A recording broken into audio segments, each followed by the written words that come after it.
Welcome to the Not All Love and Life podcast. My name is Romy Moreno, and today we have Sandy Fernandez. She's an author, financial consultant, clairvoyant, and energy lightworker. She's also the president and founder of Karmic Currency. Welcome, Sandy. Hi, Romy. Thank you for having me. I'm so excited. I'm so excited to meet you. It's funny because we've been following each other on Instagram for like 2 or 3, maybe 3 years. I think long. And we've never met in person till today. Your profile has kind of been coming up for me, like reach out to her to come on the podcast, reach out to her. And I've kind of been putting it off because I had like everybody booked already till, pretty much October. And then someone canceled on me. And I'm like cruising through somebody's shop, Despojitos shop, and I see your book in there. And I'm like, okay, I got it. I got the message. I'm reaching out to her right now. This is what we're doing. Listen, the universe sends us signs and you can ignore them all you want, but eventually you're going to pay attention. Yeah. And it's paying attention and just being like, okay, I get it. Here we are. Exactly. Following the signs is important. Yeah. A lot of people dismiss it and then they miss opportunities. You never really know what the universe is trying to put in your face and why it keeps sending you that signal until you actually go and move forward and do something about it. Right. So why don't you tell me a little bit about what it is that you do and what you help people with? So, what do? I do so many things, right? Like as women, we do a million and one things. I feel like a Whitney Houston song, like, I'm every woman. Because I'm like, what do you want me to do, baby? No, like, I understand because it's so funny when people are like, oh, so what do you do? And I start going down the list of everything that I do. And then I forget some things. And I'm like, oh, and by the way, I also do this. Oh, and by the way, I also did this. And I'm like, fuck, I need to get this shit together. That's a lot. That's a lot. So now what I figured out is, just being able to summarize everything that we do, which is really now business consulting, business coaching. So helping small business owners really be able to get their finances in order, but at the same time helping them understand their energy and where it is that they want to be, where it is that they want to get to, and where it is that they're blocking themselves from moving forward, especially when it comes to money. Money is probably the biggest trigger and the biggest block for most people, and it's the place that everybody avoids. Everybody stays away from it for the most part. They don't want to deal with it. They don't want to look at it. They don't want to face it. And those are all energetic blocks. And if you want to help your business grow and you really want to take that business to the next level, well, you can't get it to the next level until you organize your finances and really look and see what's going on. So you can't just avoid all the time. So that's pretty much like the work that you do. You help people like with their finances. You also I like that you incorporate like the spiritual aspect of it, which is everything, right? Because not a lot of financial advisors do that. No, they really don't. And that's what's so beautiful about the concept. And when I started my company, was, I was 22 years in banking and finance. And then about, somewhere in that journey, about 10 years ago, I became a yoga teacher, I became a Reiki master, and I started really diving more into my own spiritual gifts, which were really kind of pushed down because in banking, that's not something that you can just be like, I got a weird vibe about that. Not the vibe. Even though they do have in banking, it was called banker's intuition, which typically if one of my employees or somebody came to me and they're like, something feels off, then immediately I would be like, go with it, trust it. Like if you wanted to get me to shut up, it was that. Like just something feels weird because a lot of times we have those feelings, but you can't put your finger on it. It hasn't manifested or it hasn't realized just yet what it is that's happening. You just have to really trust your gut. But once I started the yoga teacher training and really started diving into the chakra systems, I started seeing all of that with my clients at the bank. And then I was really able to connect all of that. And it made so much sense when I was seeing, who the people were. Did they want to talk about money? Did they not want to talk about money? Did they spend? Did they save? What was the difference between like the super freaking rich and the super poor? And a lot of it was mindset. A lot of it was the scarcity versus abundance and the actions and, the beliefs and the thoughts. And then of course the energy and your environment. I mean, so much more goes into it. But yeah, connecting it to the chakras was very powerful. So you were able to do this just by pretty much observing your clients. And what was that moment that you're like, okay, this is pulling me in this direction? Like, because I don't feel a lot of people do what you do. No. So it's really fucking cool. Yeah. First of all. And second of all, it's just like coming to that, aha moment. Like this is calling me to go a little bit deeper in this direction. Well, like I said, I always had these spiritual gifts, but I had to really muffle them, or quiet them, and especially at work, in banking and male dominated industry. And, again, very numbers, very analytical. There's no space for woo and intuition and magic. But there were a lot of different things that happened. But one of the most interesting things I would say is when I started the yoga teacher training, I was already familiar like with the chakras. But when I really started learning it even more through the training, they said specifically that only the root chakra had to do with money. And that's what they teach you. But I'm sitting there going, no, no, that's not right. And I remember that when I brought that up at the yoga teacher training, everybody looked at me like I was crazy. And they were like, no, it only has to do with the root chakra because that's your scarcity. That's your need for survival and, your connection. Your fear, right. Mm-hmm. And I was like, no, there's so much more than that. The second chakra has to do with sex, but it also has to do with passion and pleasure and creativity. And how do we, not only as women, but, your male listeners, how do we connect with our purpose? It's through there. It's through your second chakra. It's finding, what is your passion? What is your purpose? What do you want to be when you grow up? Then moving into your third chakra, where that's your action. And my entrepreneur clients, those are like the two biggest blocks that they have. Those two, and then the third eye. All of them really can be pretty jacked up, but those are like the most popular ones. And then the third chakra is very popular for entrepreneurs. Like we were just saying, we're doing a million things. And it's because our mindset, our belief with money is you have to work hard for money. And your third chakra is all action. It's all go, go, go. It's all courage, self-esteem, move. What are you going to do? And that translates into I have to work hard for money. That translates into doing more than one thing to validate who you are. And then, going through all of them. And they're just looking at me. And one of the worst things that anybody can do is tell me no, because then I'm going to be like, watch me. What's your sign? I have to ask. Gemini. Mm-hmm. So I say the truth all the time. And unfortunately, sometimes it hurts people's feelings. But I'm like, if you want somebody to sugarcoat and tell you something else, I'm not your girl. But if you want to hear the cold hard facts and you want to get things done, then you can sit with me. What's your moon and your ascendant? I don't know. Everybody always asks me that. I want to say that my moon is in Gemini too. Like both of them. Yeah. Yeah, both of them are in Gemini. I know that my Venus is in Aries, which makes me a saucy lover. So that's probably the one that everybody cares about. Exactly. That's the only important one, right? Exactly. A Venus and Scorpio. Oh, that's a good one too. What sign are you? I'm a Scorpio. Oh. With a Scorpio ascendant and then Aries moon. Nice. My son is Scorpio. When's your birthday? November 12th. I have so many Scorpio friends. This is probably why we get along. Yeah, really? Yeah. I'm not great with Geminis though. Really? Yeah. So that's why I laughed the way I did. Well, it could be person. Don't blame the whole horoscope. I know. I've learned. All the Geminis. I've learned. I actually, one of my really good friends that I did the yoga teacher training with, I freaking love that girl to death. She's a Gemini. You see? So I have a ton of Scorpio friends and like girlfriends. Not a lot of male Scorpio friends, but a lot of female Scorpio friends. And we get along so good.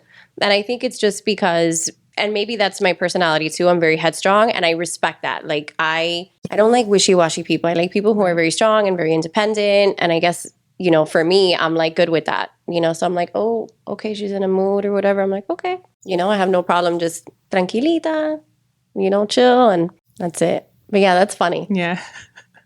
I love that. But yeah, so we're at the solar plexus, but it makes sense, everything that you're saying. Mm-hmm. Like those first three, chakras coming from the bottom up really is greatly like manifesting, getting, being passionate about the things that you want to, because you don't obviously want to manifest something into your life if you're not fucking passionate about it, right? Well, some people do, because a lot of times people just want to chase the money. Mm-hmm. But if you hear anybody who is truly rich, and I'm talking about like rich, like millionaire, billionaire status, not comfortable or wealthy or affluent or middle class. I'm talking about like the rich, they're always the first ones to say, follow your passion and the money follows.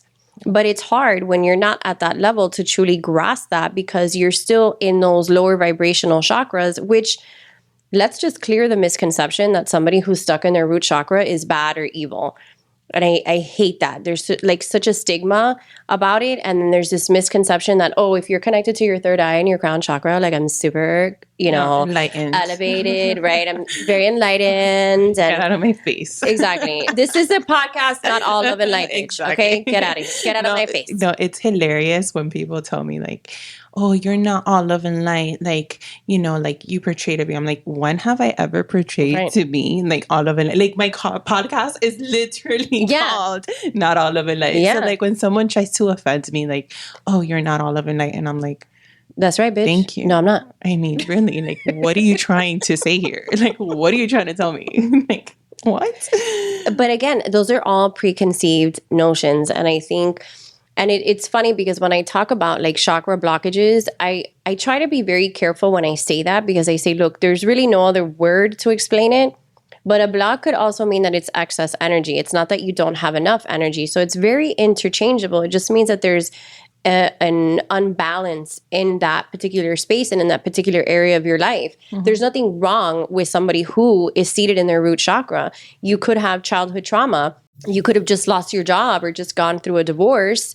And that will make you go from love and light and abundance energy to, like, what is that, Tower of Terror, where you just like drop all the floors and get into your root chakra, because all of a sudden you're worried and you're like, how am I going to pay my bills? How am I going to take care of my family? So there's nothing necessarily wrong with that. You just want to be aware of where your energy is at all of those different times in your life and all of those different moments. If it's something that you're consistently struggling with, and you definitely want to move out of that, because the only way to bring in abundance is to release scarcity. The opposite of scarcity is abundance, and vice versa. So you can't be in that energy and be worried about money and think that things are going to manifest. You can't. You see how I see it is that instead of it being like up and down, I see it more like a cycle, like a circle, right? Because what comes up must come down. So when you're up and you're in that like heightened manifesting like state, right? That doesn't last long. It's not sustainable. So then it drops, right? And then you're in that low vibrational state. And then I feel in that state, that's where you start seeing what your shadows are, right? The things that you need to work on in order to manifest this. And instead of going like up and down, it's like more like a cycle. Work on those shadows, work on the shit that you need to work on, right? Whether it's scarcity or lack or whatever, you work on that and then you go up again. Right. And it's like a cycle. Well, and it's clearing the beliefs, and it's clearing your money stories, and it's, like you said, bringing into the consciousness those places where your subconscious is driving everything that you do. Because a lot of times those beliefs and those blocks come from childhood. Like I mentioned, some of them could be circumstantial. You could have gotten divorced, lost your job. And in that temporary moment, it caused you to react or to have a certain behavior. But a lot of those times it comes from our childhood, depending where you grew up, depending where you're from. Like I'm Cuban. So my family lost everything. They walked away from everything to come here to this country. So that's very deep seated from my mom, which then passed on to me when I was born, because the second chakra, as you create, and the first and the second, it's in you from the time that you're born. That's why those two chakras have to deal with so much ancestry lineage and so much of our ancestors. So you're carrying on that trauma, you're carrying on that fear that your parents had, and then on top of that, then they passed you on, like, aquí se tiene que trabajar, like, you got to work hard. You can't just think that things are going to be given to you for free. Money doesn't grow on trees. Exactly. Exactly. Those are all like beliefs that, you grow up in an environment that you hear like they saying, like, what do you think money grows on trees? Right. Like all of this stuff. And it's just like money is bad, right? Like, and a lot of people are scared of it, right? Because they see it as this unattainable thing. So then they don't attain it. Right. Right. So is like also changing your relationship with how you think about money. Like money is a tool. Right? Instead of thinking of money is evil, money is this, money is that. Right. But those are all things that you have to change. Because if you're a person that grew up in poverty and you grew up with nothing, it's very hard for you to see money as anything else, because there's a lot of resentment towards that. Why does this person have that and I don't? I'm a good person. Why doesn't good things happen for me? Why does this person have good luck and why do I have bad luck? Why do they keep telling me that, follow your passion and don't follow the money, and I'm doing what I love and I'm not getting paid, which those are all completely different things that tie into other stuff, because you could be doing what you love And you could have that aversion or that resistance towards money. So you're doing what you love, but you're not sending your invoices. You're not asking clients to pay you. You know, you're doing things for free. You're embarrassed to ask people for money. So there's a lot of that different... goes down to like the self-worth aspect too, you know, because you don't know what your value is. Right. And that's all second chakra. Right. Which is passion and, you know, your creation. What are you doing? What's your purpose? And then there you go. You don't have value in yourself, so you don't ask for that money. Right. Versus someone who's in their third chakra is hustle, hustle, hustle, and probably overly aggressive, overly dominant. You know, they probably have the self-esteem. They're asking for money. And in fact, they may be coming off, you know, a little bit rude or, you know, maybe too strong, overpowering, because they're so much in that fire and that courage and that energy of the solar plexus. Right. It's really cool. I know. I love it. Me too. It's so fun. Yeah, you're like lit up, like just talking about it. I do. So what is your book called? So my book is Karmic Currency, Chakras and Money. And in the book, it actually went to number 1 on Amazon about 2 years ago. So I'm super excited. Amazing. Yeah. And in Spanish, it went to number 7. So I was pretty psyched. And, you know, it just is a testament about how much there isn't talk about money as an energy and really what our relationship is with it and how to get more of it and how to bring it, you know, from the outer space, from, you know, the vortex, like Abraham Hicks says, into our reality right here. And that was really, you know, a passion project to write that book. I really thought I was going to write a completely different book about, you know, my dark night of the soul and spiritual awakening and this whole thing, which I'm actually now just starting to write that second book. But Karmic Currency was born, the Chakras and Money were born. And it was so exciting because when I first started it, I launched it to yoga teachers. And I recorded the business of yoga with Kino McGregor. I did a bunch of, you know, business of yoga classes. I did a bunch of, you know, chakras and money and with the yoga poses and all the stuff and the meditations. And I would say that my first 2 classes that I ever did, nobody came. No one. Not one person showed up. Not even the people that I knew that were in the yoga class that knew me. Nobody. And that's really hard. That's really hard to stay committed to something when you're not seeing the support in real life. And it's really important to be so strong in your own connection with spirit and so connected in your purpose that you know that the message that you're bringing forth or that your purpose and what you're living is there. And it's just taking a little bit of time for people to catch up with it.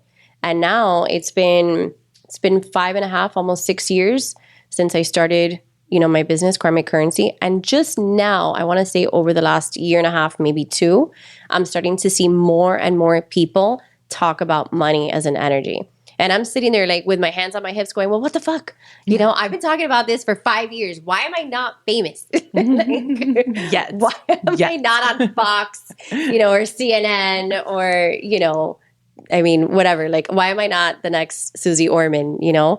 But it's coming. It's coming. And I'm excited. I'm excited about, you know, what the future is going to bring. I'm excited for you. I'm excited to read your book.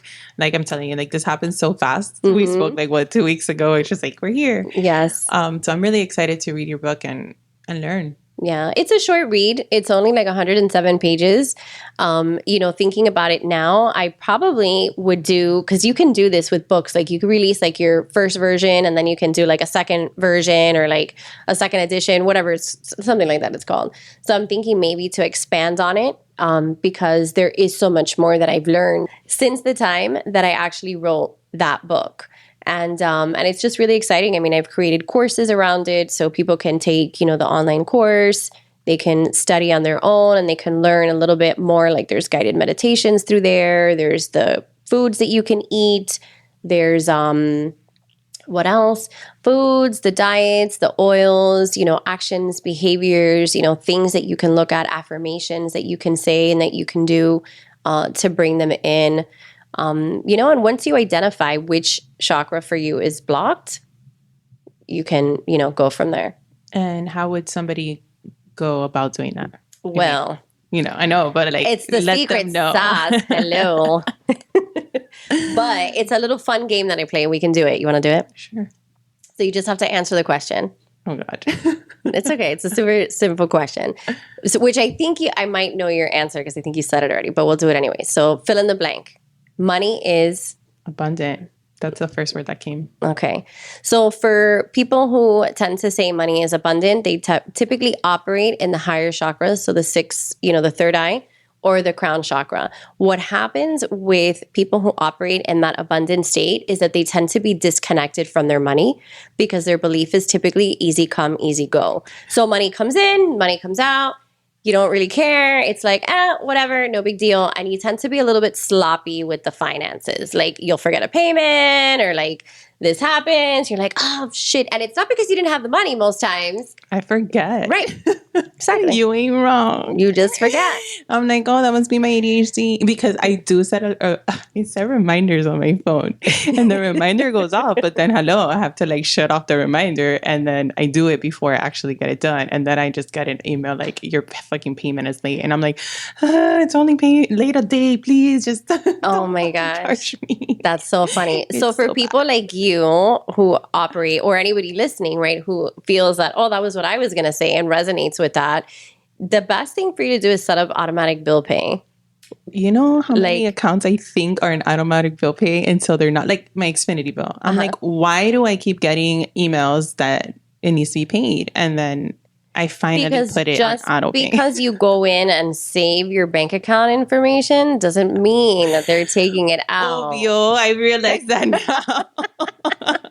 But I finally did it with this last week. I'm like, why am I still getting emails that I need to pay? Like, take it out. But see, that happens to a lot of people. But the beauty of, the good thing about, I guess, having that type of energy is that money is very fluid for you, so there's opportunities, you seize it, you always know that there's going to be more where that came from.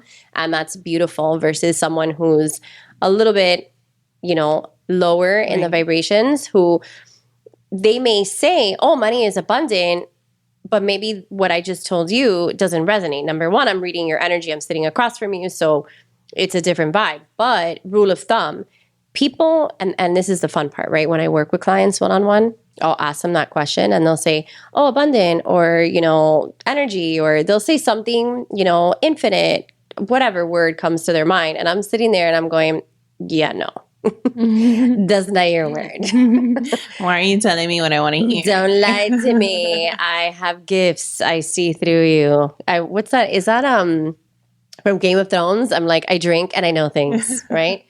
So I know. And it's interesting because people think that they can just outsmart the universe, but you can't. The universe doesn't speak English, Spanish, Creole, Russian. The universe speaks energy. And if your vibration and your frequency is off, it doesn't matter what freaking words come out of your mouth. It does not matter because you're lying. Mm-hmm. And the universe knows that you're lying. And there's a lot of talk about like, oh, taking inspired action.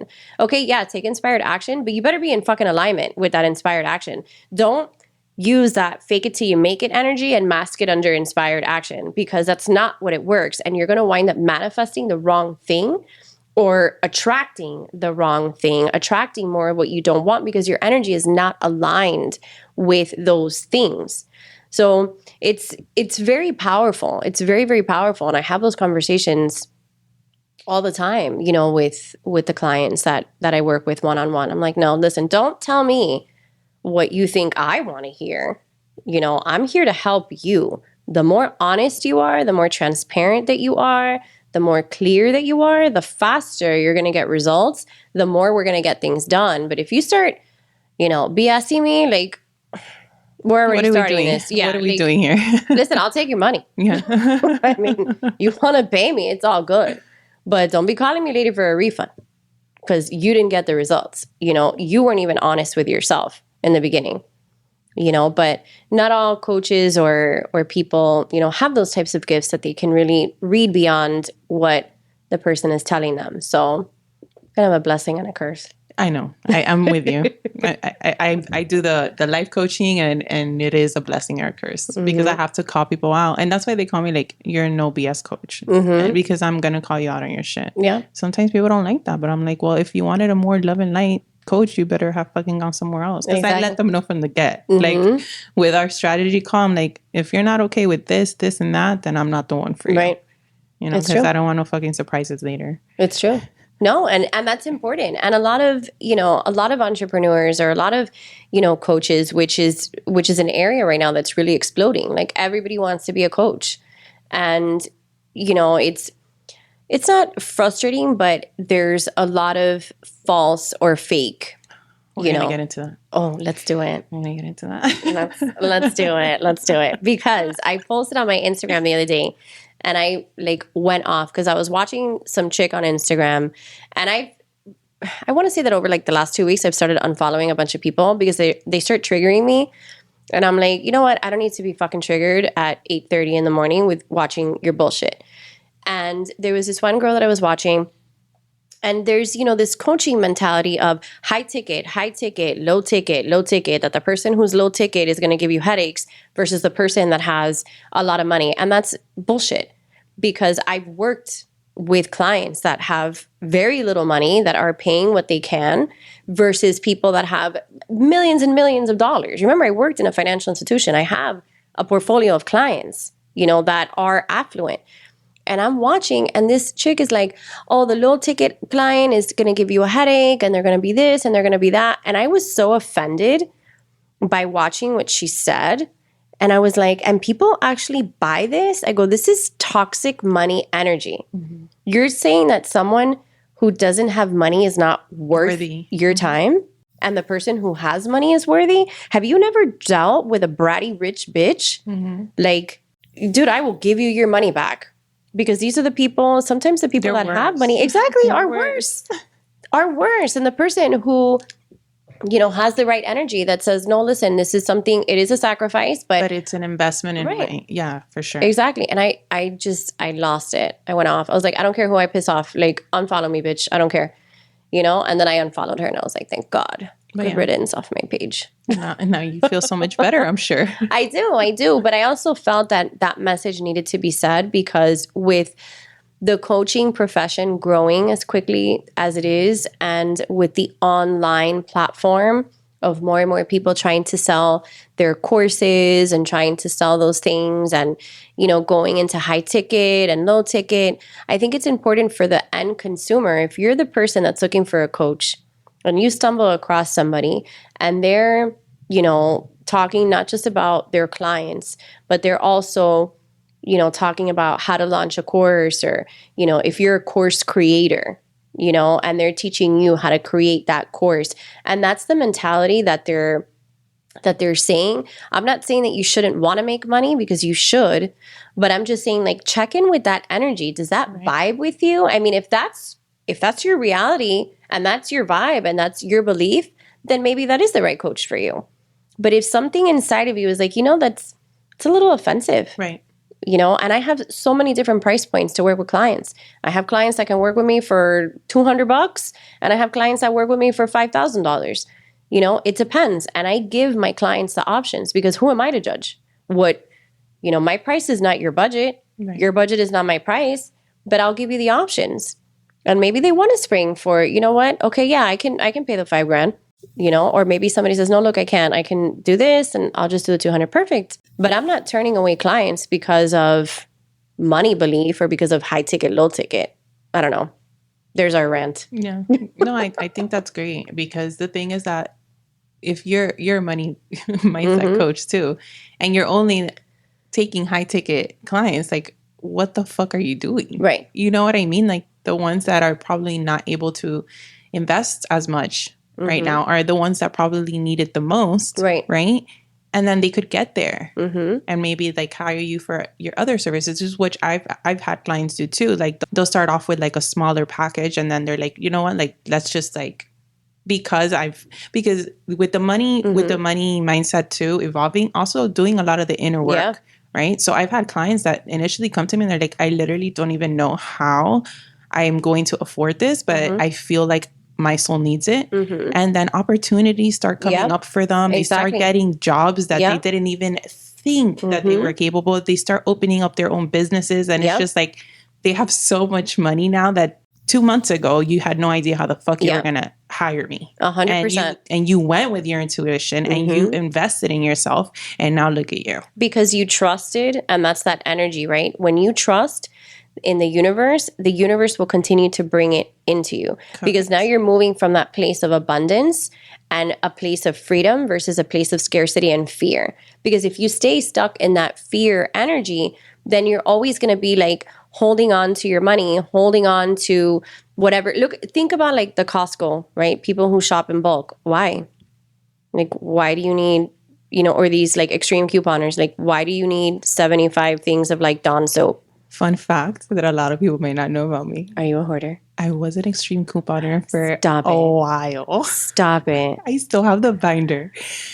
Yeah, I have a binder. Girl, teach me how to Dougie. I need to know how to do this. Listen to this shit. And to me, it was more like of the rush of like not paying for something or just I had so much fucking detergent.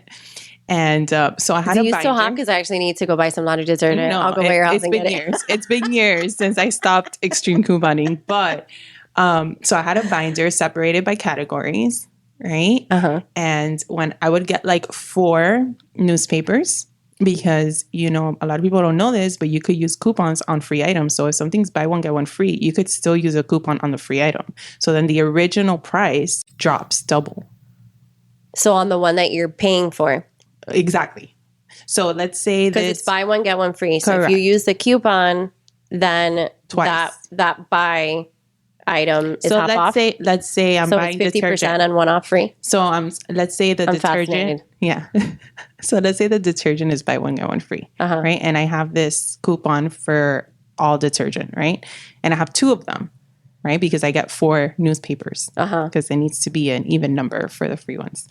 So when I pay the buy one, get one free, I'm paying, let's say, $8, but I have 2 coupons for $2 off.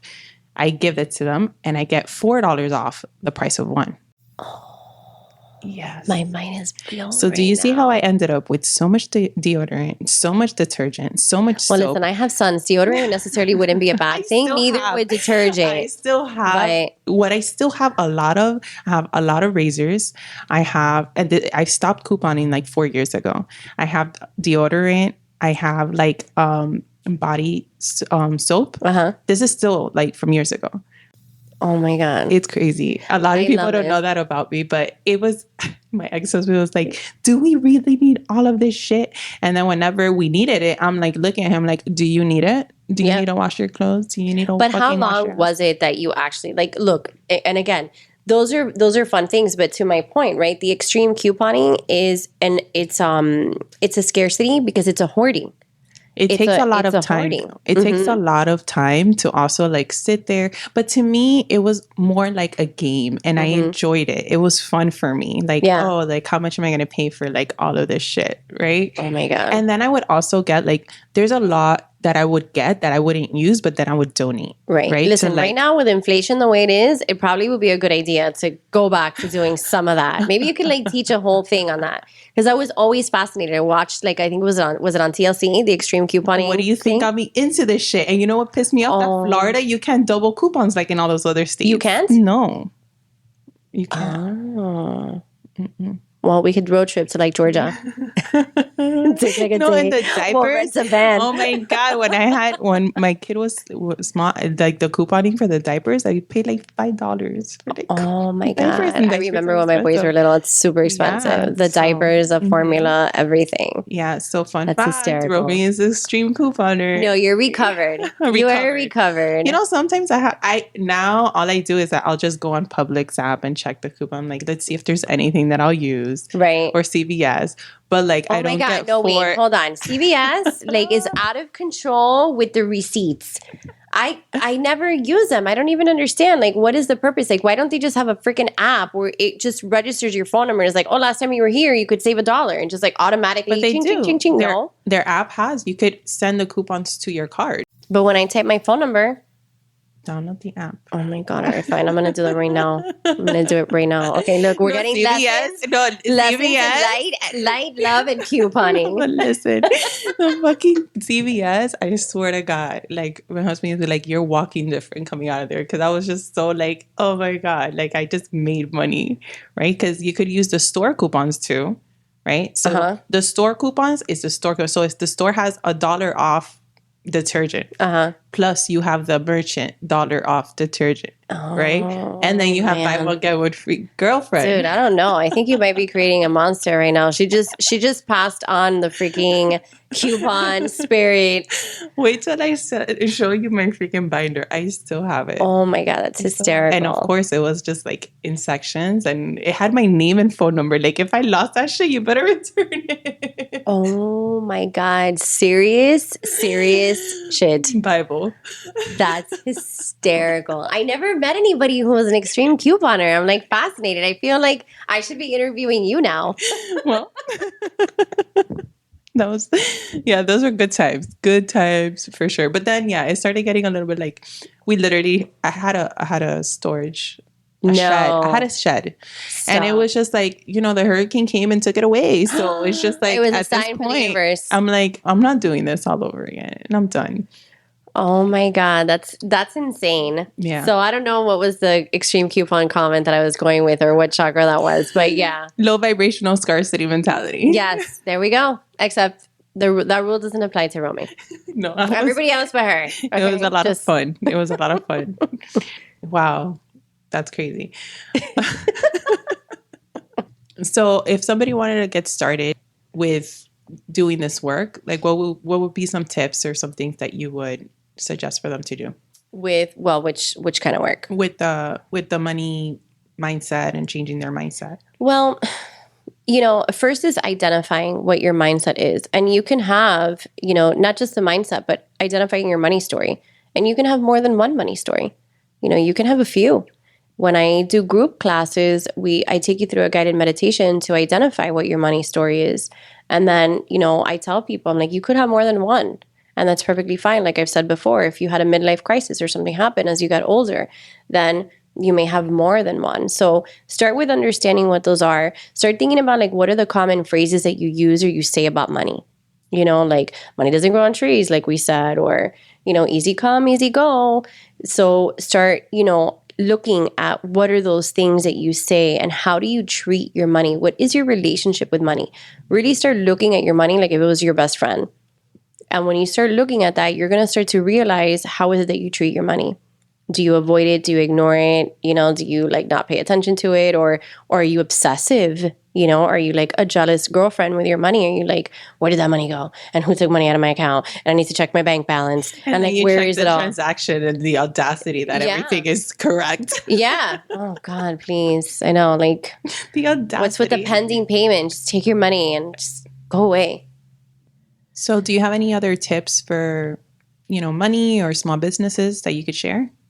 Yeah. So for small business owners, I think one of the things that I'm starting to see a lot is, and I think it's funny because when I post, I do a lot of small business lending. So I'll have people message me and they're like, oh, I need a loan for my business. And I'm like, okay, have you made money? And they're like, no. So let's just clarify that because you have like an LLC or you started a company through like official documents does not mean that you have a business. A business is not a business until you have like your first client and you're actually making money. So let's just clear that up. But I think that's kind of important for people to understand, that when you have a business, you really need to be able to generate revenue, and make money through it. If you just have a corporation, you just made a payment to Sunbiz. Yeah, you just donated your money to the state of Florida. And even if you did and you haven't done anything yet with your corporation, you still have to file a tax return for that. So a lot of people don't do that as well. They wait and I'm like, oh, did you file a tax return? They're like, no, I didn't make any money. And I'm like, yeah, but you still needed to file a $0 tax return to the IRS. Like you just can't not file. So a lot of people think that. Thank you so much for joining me today. This has been so much freaking fun. Thank you. Where can people find you? So I am like all over Instagram. I just got on TikTok, so you can follow me there. I don't have a lot of followers yet. Where else? Facebook for my business page, really online. But if anybody is looking to, really change their relationship with money and really take their small business to the next level, or just really understand what's happening, then definitely working with me one-on-one is probably going to be the best thing that you can do. So yeah, that's the best way to get really hands-on. What's your handle? At Karmic Currency. Yeah, would help if I said that right. Yeah. Let's just go find. They're just gonna appear like you did for me. Well, I'm sure when you post this, you're gonna tag me anyways. But yes, it's at Karmic Currency. All my handles are at Karmic Currency. Awesome. Well, again, thank you so much for being here. And I really appreciate it. And I'm really looking forward to whatever, this is going to end up being like our relationship, because there's no coincidence. Yes, I'm adding a new Scorpio to my friends list. And I'm adding a Gemini. This is interesting. Yeah. See, maybe those are all the lessons. Yes, for sure. All right, guys, thank you so much for listening. Remember to like and subscribe and leave a review.